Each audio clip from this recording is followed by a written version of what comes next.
말씀 신명기 4장 27절에서 31절까지 말씀, 구약성경 268페이지에 있습니다. 신명기 4장 27절에서 31절까지 말씀. 다 찾으신 줄 알고 제가 받들어 봉독하겠습니다.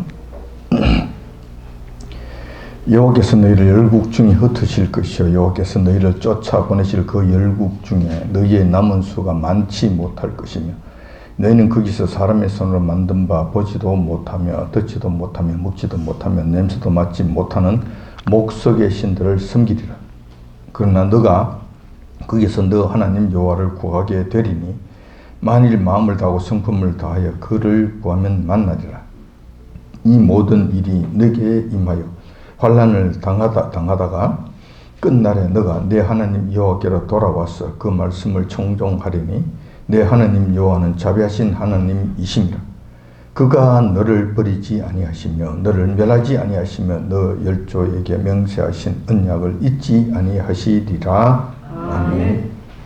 본문 말씀을 중심으로 해서 그가 너를 버리지 아니하시며 라는 제목으로 말씀을 나누고자 합니다. 본문의 말씀은 모세가 죽기 전에 마지막으로 이스라엘 백성들에게 신신당부한 고별 설교입니다. 다시 말해서 유언의 성격을 가진 그런 말씀이죠. 지금 모세 앞에 서는 이스라엘 백성들은 출애굽 당시의 백성들이 아닙니다. 그들은 가데스 바네아에서 결정적인 배도를 함으로 인해서 40년 동안 광야 생활을 하다가 다 죽었습니다. 하지 않아도 될 고난을 자초해서 그 광야에서 다 쓰러졌던 것입니다. 그 쓰러진 그들의 2세들이 지금 자라나서 여호와 하나님께서 약속하신 가나안 땅을 바라보는 모압 평야까지 온 것입니다. 이제 그들은 눈앞에 보이는 요단 강만 건너면 꿈에 그리던 약속의 땅, 가나안 땅으로 들어가게 되는 것입니다. 이 시점에서 모세가 가나안 땅에 들어가 살아갈 새로운 세대들에게 앞으로 어떻게 여호와 하나님을 섬기며 살아야 하는가, 이기에 대해서 구구절절히 가르쳐 주신 말씀인 것입니다.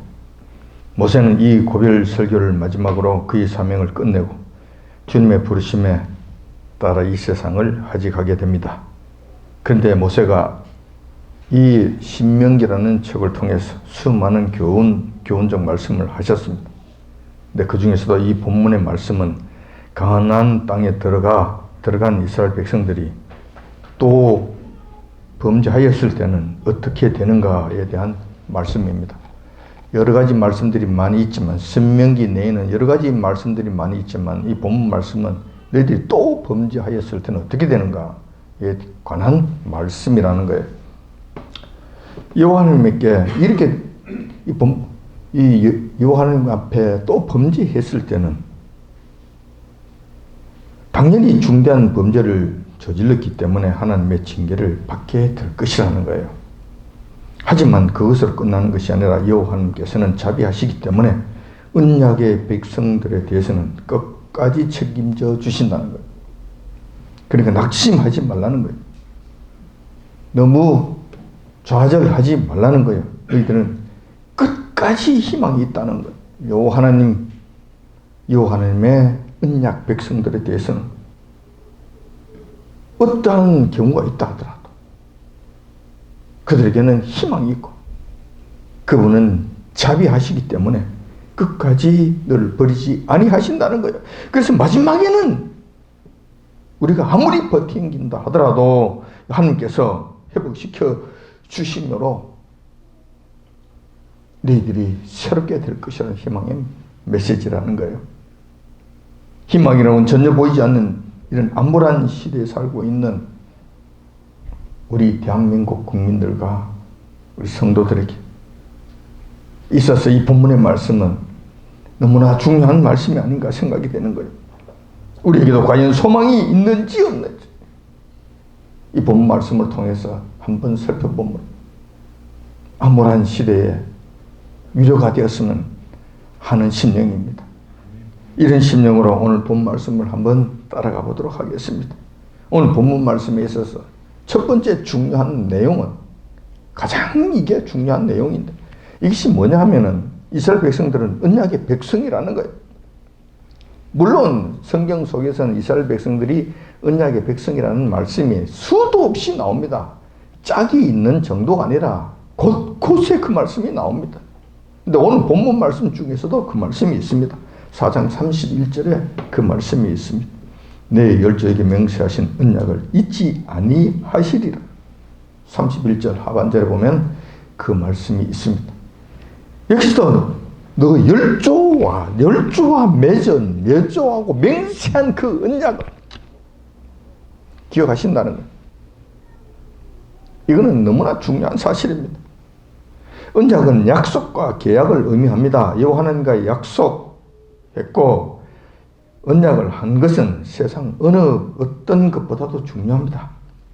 왜냐하면 언약 백성과 그렇지 않는 백성하고는 천지 차이기 때문에 그래요. 여호와 하나님께서 다스리시는 방법이 다르시고 대하시는 방식이 다르시기 때문에 그래요. 이게 천지 차이예요. 너무나 다른 거예요.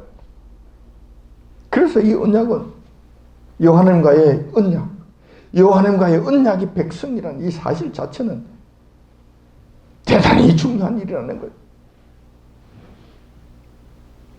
우선 이스라엘 백성은 여러분들이 잘 아시는 바와 같이 여호와 하나님과 맺은 언약의 백성이라는 점이, 이 점이 특이한 거예요. 오늘 본문에서도 하나님께서 늘 이 말씀을 하시는 거예요. 너와는 언약의 백성이라는 거예요. 하나님께서는 이스라엘 백성들을 언약의 백성이기 때문에 특별하게 대해 주십니다. 세상 다른 나라와 다른 사람들과는 다르게 대하실 것이라는 것을 의미하는 거예요. 그래서 이 언약의 백성, 언약이라는 이 말은 여호와 하나님과의 관계에 있어서는 너무나 소중하다는 거예요. 비록 이스라엘 백성들이 언약을 저버리고 이 언약이 뭔지도 알지 못하고 천방지축으로 날뛸 그때에도 여호와 하나님께서는 그 언약을 잊지 아니하신다는 거예요. 왜냐하면 하나님은 하나님이시기 때문에, 인생이 아니시기 때문에, 시건하지 아니하시기 때문에, 헛된 말씀을 하지 아니하시기 때문에, 헛된 약속은 하지 아니하시기 때문에 여호와 하나님께서 한번 약속하신 것은 끝까지 가시는 거예요. 그러므로 이 언약 백성이라는 이 사실은 너무나 중요한 거예요. 이스라엘 백성이 여호와 하나님과 언약을 맺은 역사적 사실은 두 번이나 있습니다. 첫 번째는 이스라엘의 조상인 아브라함과 맺은 언약입니다. 창세기 17장 6절 7절에 그 말씀이 있습니다. 내가 너로 심히 번성케 하리니 나라들이 내게로 쫓아 일어나며 열왕이 내게로 쫓아나리라. 내가 내 언약을 나와 너와 내 대대 후손의 사이에 세워서 영원한 언약을 삼고 너와 내 후손의 하나님이 되리라. 약속을 하시는 거예요. 여기서 중요한 것은 여호와 하나님께서 아브라함과 세우신 언약은 아브라함 당사자로 국한되는 것이 아니라는 사실을, 대대 후손에게 세우신 영원한 약속이라는 거예요. 영원한 약속이라는 거예요. 그래서 그들이 알든 모르든, 그 후손들이 이 사실을 알든 모르든 여호와 하나님께서는 여전히 그들의 하나님이 되시겠다고 약속해 주신 거예요. 이거는 그 어떤 것보다도 중요한 일이에요.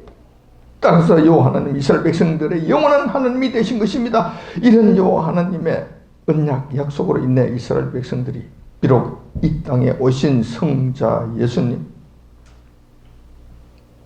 성자 하나님이신 그분을 십자가에 못을 박는 그런 만행을 저지르고 지금까지도 회개하지 아니하고 구원의 주님을 믿지 않고 대적하고 반역을 계속하고 있지만 여호와 하나님께서는 그들을 버리지 아니하실 것이며 여전히 이스라엘의 하나님이 되시며 마지막 날에는 그들을 구원해 주실 것이라는 거예요.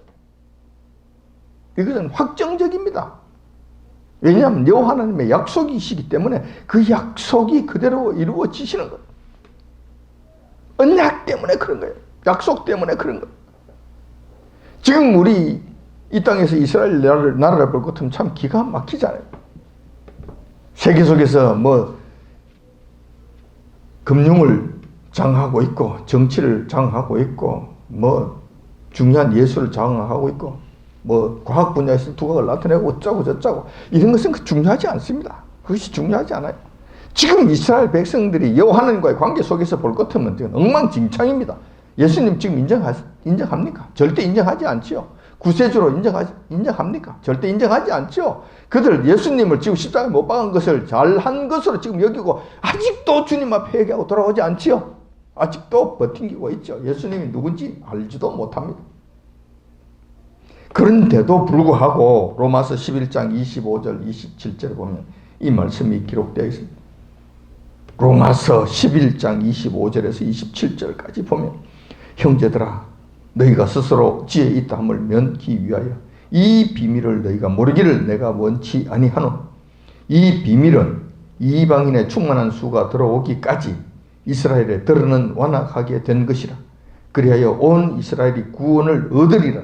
기록된 바 구원자가 시온에서 오사 야곱에게서 경건치 않은 것을 돌이키시고 내가 저희 죄를 없이 할 때에 저에게 이루어질 내 언약이 이것이라 함과 같으니라. 마지막 때가 되면 이스라엘을 여호와께서 회복시켜 주신다는 거예요. 그리고 구원시켜 주신다는 거예요. 그를 십자가에 못 박은 그 예수님께서 시온에 오셔서 그들의 죄를 없이 해 주시겠다는 거예요. 무엇 때문에 그렇습니까? 그들이 잘해서 그렇습니까? 아니죠. 여호와님께서 약속하신 여호와 하나님과 이스라엘과 아브라함과 맺은 그 약속 때문에 그런 거예요. 아브라함과 맺은 그 약속이 이것이 영원토록 이어지게 한 거예요. 아브라함 한 사람으로 인해서 이스라엘 백성들은 마지막 날까지 소망이 있게 되는 거예요. 두 번째로 이스라엘 백성들이 여호와 하나님과 언약을 맺은 사건이 있는데 그것이 바로 시내산 언약입니다.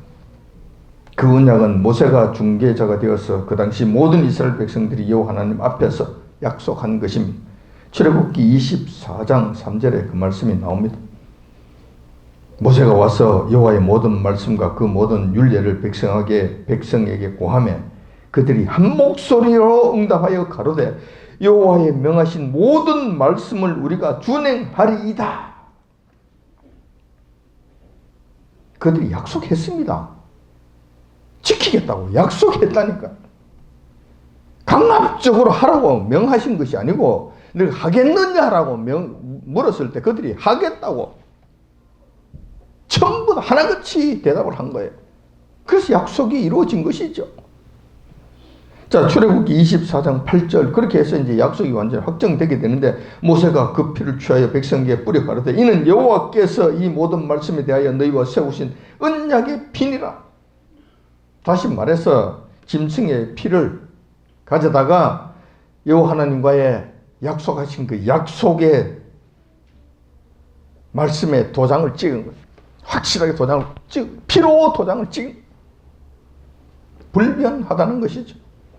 바뀔 수 없다는 것이죠. 이렇게 해서 두 번째 약속을 맺게 됩니다. 그러니까 이스라엘 백성들은 특이한 백성이 되는 거예요. 여호와 하나님 앞에서 두 번이나 약속을 한 특이한 백성이 된다는 거예요. 특이하게 두 번에 걸친 언약으로 인해서 여호와 하나님과 이스라엘 간에는 특별한 관계를 맺게 된다는 거예요. 자, 이것이 오늘 본문 말씀에서 말씀하신 첫 번째 중요한 사실. 자, 두 번째 본문의 말씀에서 말씀하신 내용은 이것입니다. 언약을 위반하면은 여호와 하나님께로부터 징계를 받게 된다는 거예요. 언약의 백성이라고 해서 그냥 넘어가는 것은 아니에요. 그들의 죄가에 대해서 반드시 여호와 하나님께서 징계를 하신다는 거예요. 추궁을 하신다는 거예요. 이스라엘 백성들은 만왕의 왕이시고 천지 창조의 주권자 되신 여호와 하나님과 구전 약속을 하였기 때문에 그 약속을 반드시 지켜야만 합니다. 만약 그 약속을 지키지 않게 되면, 어기게 되면 그에 따른 징계가 나타나게 됩니다. 어떤 측면에서는 믿지 않는 자들보다 세상 사람들보다 더 혹독한 징계에 빠질 수 있습니다. 지금 이 말씀을 하고 이 말씀을 듣고 있는 그 장소는 모압 평야잖아요. 모압평야에서 가나안 땅 입성을 앞둔 이스라엘 백성들에게는 굉장히 경고의 말씀이 됩니다. 너희가 비록 언약의 백성이라 하더라도 가나안 땅에 들어가서 여호와 하나님 앞에 언약을 지키지 아니하고 그 말씀을 위반하고 맹세를 어길 때에는 너희들 여호와 하나님의 엄청난 징계를 받게 된다. 기억하라는 거예요. 그러므로 너희들은 아예 여호와 하나님의 언약을 깰 생각하지 말아라. 어길 생각하지 말아라. 그 말씀에 순종하며 살아라. 그 말씀을 따르며 살아라는 거예요. 언약의 땅, 약속의 땅인 가나안 땅에 들어가서는 여호와 하나님과의 약속은 반드시 지켜야 한다고 강조하신 것입니다. 만약 그 약속을 지키지 못하면 어떻게 될 것인가? 모세가 하나님의 말씀을 그대로 백성들에게 전합니다. 너희들이 비록 두 번에 걸친 언약의 백성이고 특별한 관계에 있다 하더라도 가나안 땅에 들어가서 또 이러한 위반을 하게 될 것 같으면 너희들은 멸망당한다. 완전히 끝장이 난다는 거예요. 하나님께서 언약 위반에 따른 징계에 대해서 말씀하십니다. 두 가지를 말씀하십니다. 이 두 가지 내용이 결코 작은 것이 아닙니다. 첫 번째 징계는 이런 거예요. 사도행전 본문 말씀 7절에 있는 그 말씀이에요. 27절에 있는 말씀이에요. 여호와께서 너희를 열국 중에 흩으실 것이요 여호와께서 너희를 쫓아내실 그 열국 중에 너희의 남은 수가 많지 못할 것이며. 이 무슨 이야기입니까? 열국 속에 흩어버리신다는 거예요. 이 말씀은 이스라엘을 완전히 멸망시켜 버리신다는 거예요. 쫄딱 망하게 하신다는 것뿐만 아니라 상당수는 죽을 것이고 나머지 살아있는 사람들은 몽땅 잡아다가 노예가 돼서 끌려서 그쪽으로 던져버리시겠다는 거예요. 나라는 없어지는 것이죠. 백성들이 모두 포로로 끌려가서 세상 여러 나라에 정처 없이 떠돌아다니면서 굉장히 구차한 삶과 고통스러운 삶을 살게 된다는 말씀입니다. 뿐만 아니라 백성들의 삶이 흩어진 열국 속에서 결코 쉬운 일이 아니기 때문에 고통스러운 삶이 계속 연속이 되기 때문에 많은 숫자가 죽임을 당합니다. 번성하지 못하는 것이죠. 그리고 그 결과로 이스라엘 백성들의 인원이 숫자가 점점 줄어들게 될 것이라고 말씀하시는 거예요. 백성들의 숫자가 줄어드는 것은 여호와 하나님의 축복이 아닙니다. 여호와 하나님의 뜻은 생육하고 번성하는 것입니다. 그래서 한 나라에 백성들이 번성하고 인원이 자꾸 불어나고 많아지는 것은 하나님의 축복하심의 결과입니다. 근데 그 인원수가 자꾸 줄어든다는 것은 이것은 결코 하나님의 축복이 아닌 거예요. 지금 이스라엘 백성들 보세요. 세상 그 어느 나라보다도 역사가 깊은 나라이잖아요. 아마 예수님 오시기 전 1500년경, 1500년 전경, 그러니까 지금으로부터 한 3500년 전에 벌써 장정들만 60만 명이 되는 거대한 민족이었어요. 그 나라가 지금 어떻게 됐어요? 그러니까 그 나라가 그때 당시만 인원수가 200만 명이 넘었다는 거예요. 적어도 200만, 250만 명은 됐다는 이야기예요. 그런데 그렇게 광대한 번성했던 그 나라가 지금 현재 이스라엘이 어떻게 되어 있습니까? 수천만 명 됐습니까? 아니잖아요. 이스라엘 지금 600만 명입니다. 이 600만 명. 물론 해외에 나가 있는 백성들도 아직도 돌아오지 않은 백성들이 한 몇백만이 300만 명이 된다 하더라도 지금 이스라엘 땅에 있는 백성들이 다 합쳐도 600만 명밖에 안 된다니까. 그러니까 여호와 하나님께서 이스라엘 백성들이 범죄하였을 때는 그냥 두지 아니하시고 이 원칙에 따라 그들의 인원수가 줄어들어서 지금 이러한 모습이 됐다는 거예요. 6천만 명이 되어도 시원찮고 6억이 되어도 시원찮을 건데 지금 600만 명으로 저렇게 지금 허덕거리고 있는 거예요. 우리나라도 지금 이런 인구가 이제 전반적인 인구가 줄어들고 있다 그러죠. 노령 인구는 뭐 이름 말할 수 없이 급증하는 건 말할 것도 없는데 지금 전체 인구 수가 지금 줄어들고 있다는 거예요. 태어나는 자의 숫자보다 돌아가시는 분의 숫자가 더 많아지고 있다는 거예요. 단순 통계에 있어서 지금 줄어들고 있다는 건 무엇을 의미하는 것인가? 이 하나님의 축복이 아니라는 거예요. 이 하나님께서는 생육하고 번성하라고 말씀하신 거예요. 이 땅이 좁은데 얼마나 그 많은 사람들 어떻게 살 것이냐. 그건 인간의 걱정이지. 여호와님께서는 전혀 그런 걱정이 없으신 거예요. 두 번째, 약속을 위반했을 때는 어떤 문제가 일어나는 것인가. 두 번째 문제에 대해서도 말씀해 놓으셨습니다. 28절에 그 말씀이 있습니다. 너희는 거기서 사람의 손으로 만든 바 보지도 못하며 듣지도 못하며 먹지도 못하며 냄새도 맡지 못하는 목속의 신들을 섬기리라 라고 말씀하십니다.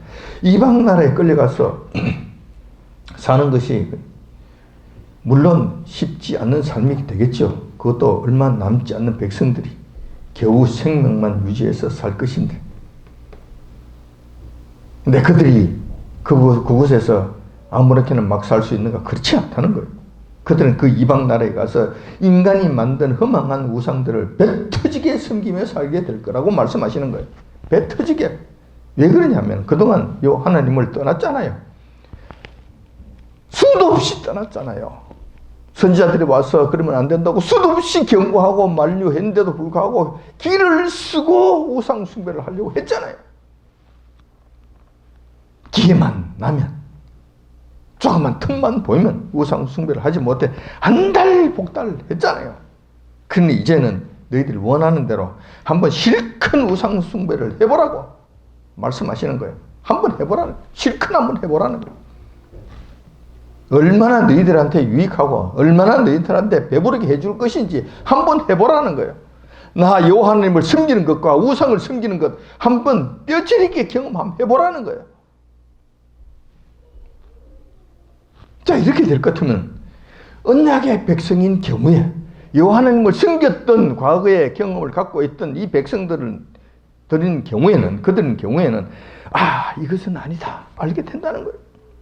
우리가 그동안 여호와 하나님께 정말 잠문했어 하면서 마음으로부터 후회를 하기 시작한다는 거예요. 이것이 언약의 백성의 다른 점이에요. 하나님과 언약을 맺었고 언약의 관계를 가져봤던 백성들이 행하는 일들이에요. 그런데 세상 사람들은 이런 일을 모르겠죠. 안 하겠죠. 왜냐하면 언약 관계에 살아보질 않았기 때문에. 그러니까 그들은 후회나 되돌이키는 것, 이건 정말 아니야, 이런 분별력조차도 없는 거예요. 그게 그런 줄 알고 그냥 살다가 그냥 죽는 거예요. 그냥 끝나버리는 거예요. 따라서 요한님께서 이방 나라에 가서 우상 숭배를 마음껏 하도록 명하신다 하더라도, 허용하신다 하더라도 결국은 그 백성들을 돌이키게 하시기 위한 큰 원대한 보석 가운데 하나로 그 일들을 행하신다는 거예요.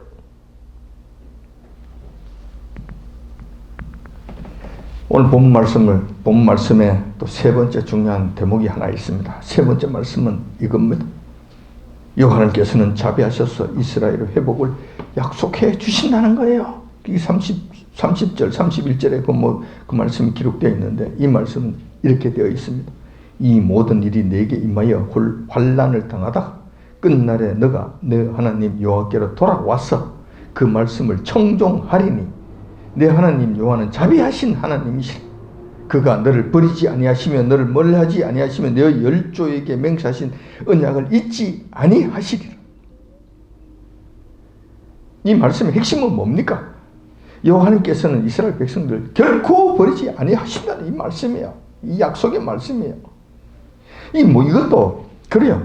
여호와는 그 말씀을 청종하리니, 돌아와서 청종하리니, 청종하게 될 거라는 거예요. 자, 이러니까 그들이 여호와 하나님께 돌아와서 여호와 하나님 말씀에 충종하게 되기까지는 하나님께서 그 일들을 해주시겠다는 거예요. 그 일들을 해주시겠다는 거예요. 그래서 그들을 버리지 아니하시고 그들에게 자비를 베푸시고 그들을 다시 구원해 주시겠다는 거예요. 맹세하신, 열조에게 맹세하신 그 맹세, 그 언약, 그 약속을 기억하시고 그 약속을 이루어 주시겠다고 말씀해 주신 거예요. 모든 것이 여호와 하나님께로부터 시작되었어. 여호와 하나님과 더불어서 그 모든 일들을 행하다가 마지막에는 모든 것이 여호와 하나님께로 다시 돌아가. 이런 일들이 당신의 백성들 삶 속에서는 이루어지게 된다는 거예요.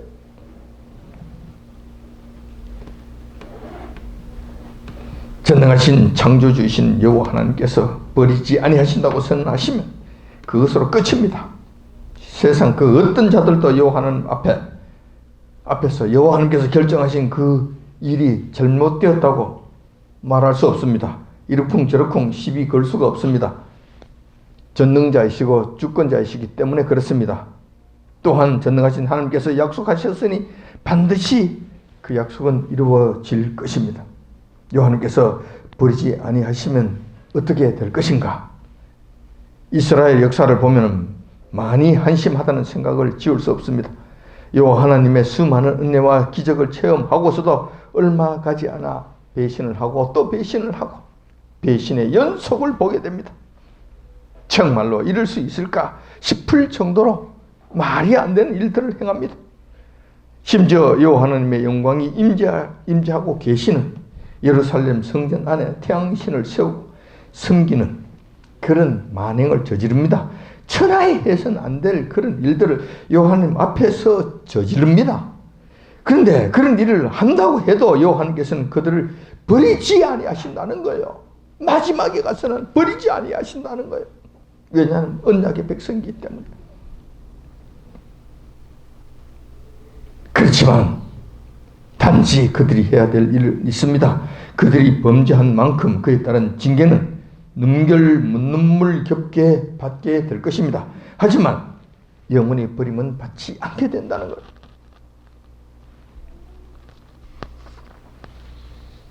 그 결과 지금의 이스라엘도 구세주이신 예수 그리스도를 거역하고 있지만 마지막 날에 가서는 여호와 하나님께로 돌아와서 모두 구원을 얻게 될 것입니다. 스가랴 9장 16절에 그 말씀이 잘 기록되어 있습니다. 스가랴 9장 16절. 이 날에 그들의 하나님 여호와께서 그들을 자기 백성의 양떼같이 구원하시리니 그들이 멸류관의 보석같이 여호와의 땅에 빛나리로다. 구원해 주신다는 거예요. 그 외에도 스가랴서에 계속 읽어보면 그들이 어마어마한 회개를 하고 여호와 하나님 앞에 이 땅에 오신 여호와 하나님 예수 그리스도 그분 앞에 회개함으로 나오는 역사가 일어난다는 것을 기록해 놓고 있습니다. 아무리 완악한 이스라엘 백성이라 해도 여호와 하나님의 자비하심에 크기에는 미치지 못한다는 거예요.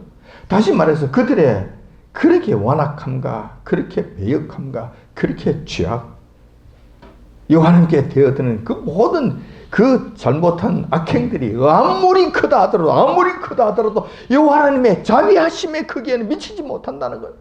여호와 하나님의 자비하심은 그 모든 것들을 다 덮고도 남고 다 삭히기도 남고 그것을 다 담고도 남고 용서해 주시기도 남을 정도의 크신 자비하심을 갖고 계신다는 거예요.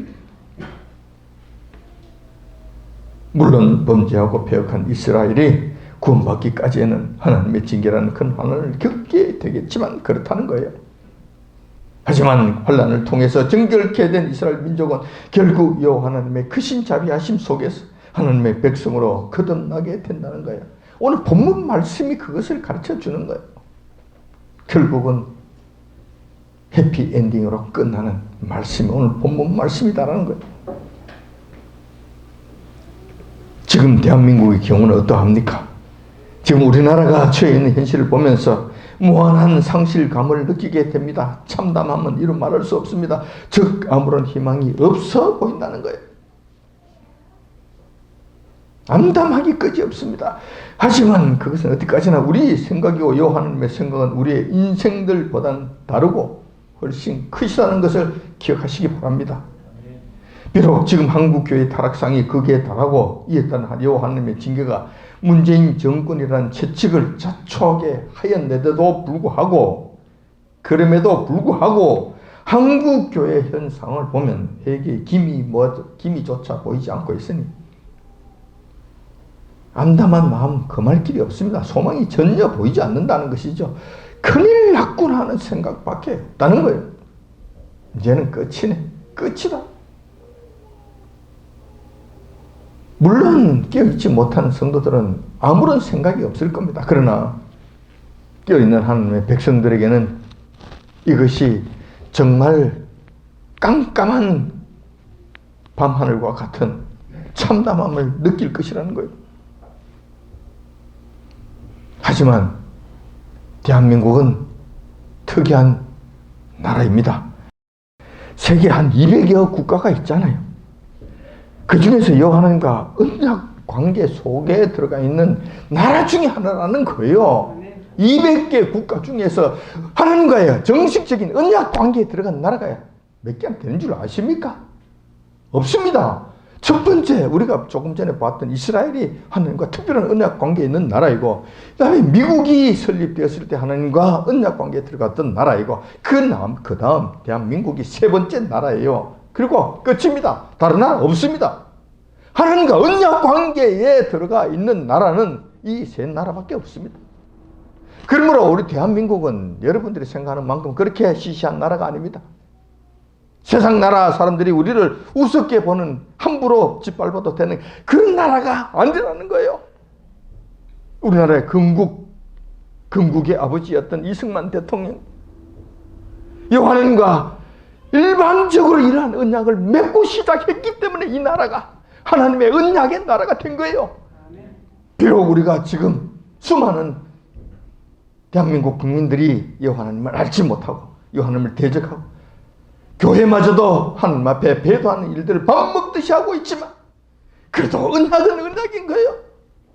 우리가 그 언약을 미처 알지 못하고 깨닫지 못하고 언약을 지키지 못한다 하더라도 여호와 하나님께서는 그 언약을 기억하고 계신다는 거예요.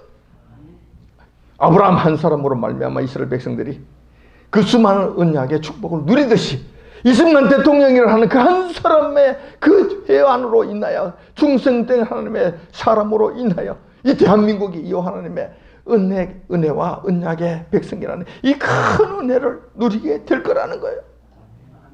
이러한 사실을 우리 기억하시기 바랍니다. 여호와 하나님과 특별한 언약 관계에 있다면 우리나라 대한민국도 이스라엘과 같은 방식으로 진행될 것입니다. 먼저 한국교회의 타락상과 여호와 하나님을 배도한 죄악에 대해서는 반드시 여호와 하나님의 추궁과 채찍과 책망과 징계가 있을 것입니다. 국가적 큰 환란이 있을 것입니다. 이것은 벗어날 길이 없습니다. 이거 피할 길이 없습니다. 이스라엘도 당했습니다. 우리도 같이 당하게 될 것입니다. 그러나 그 환난을 통해서 한국교회가 돌아오게 될 것입니다. 물론 다는 아니겠지만 상당수가 무릎 꿇고 주님 앞에 나오는 역사가 일어나게 될 것입니다. 이스라엘 백성들이 그렇게 했던 것처럼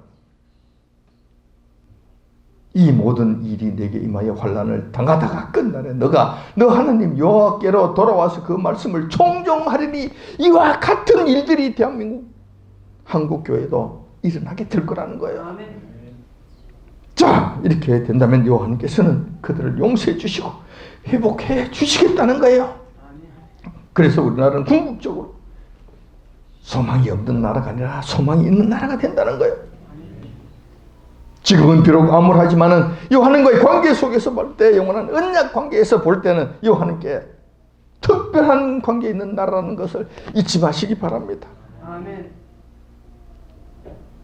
뿐만 아니라 대한민국은 여호와님 앞에서 특별한 사명을 갖고 있는 나라입니다. 잘 모르기는 하지만 계획대로 여호와 하나님의 경륜대로 이 일들이 이루어진다면 앞으로 이 세상 천국 복음이 땅끝까지 전파되어야 됩니다. 아직까지 전파되지 못한 곳이 있습니다. 반드시 천국 복음이 땅끝까지 전파되어야 돼요. 이 사명을 누가 감당하는 거예요?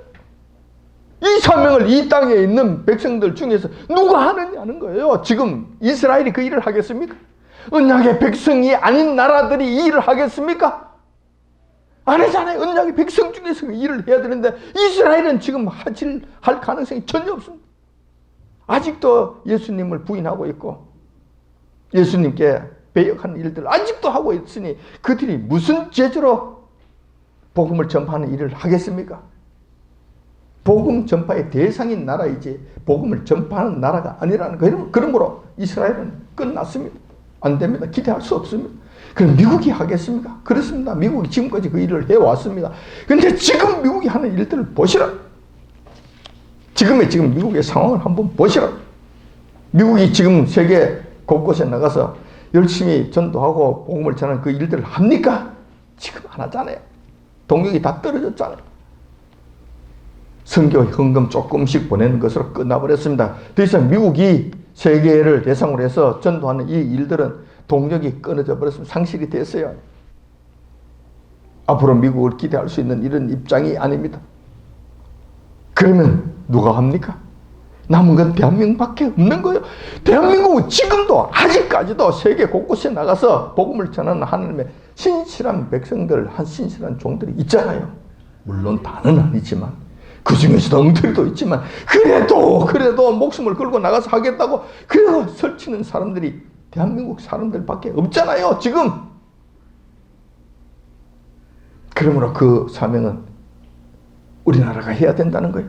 우리나라 교회가 해야 된다는 거예요. 그 사명이 지금 우리에게 남아있다는 겁니다.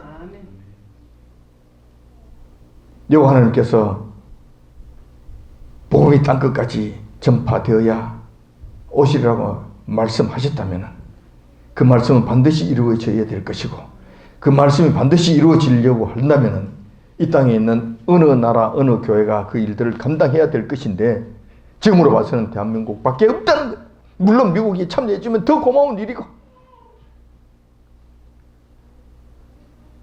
그런데 지금 대한민국 한국교회가 지금 어떤 상황이냐.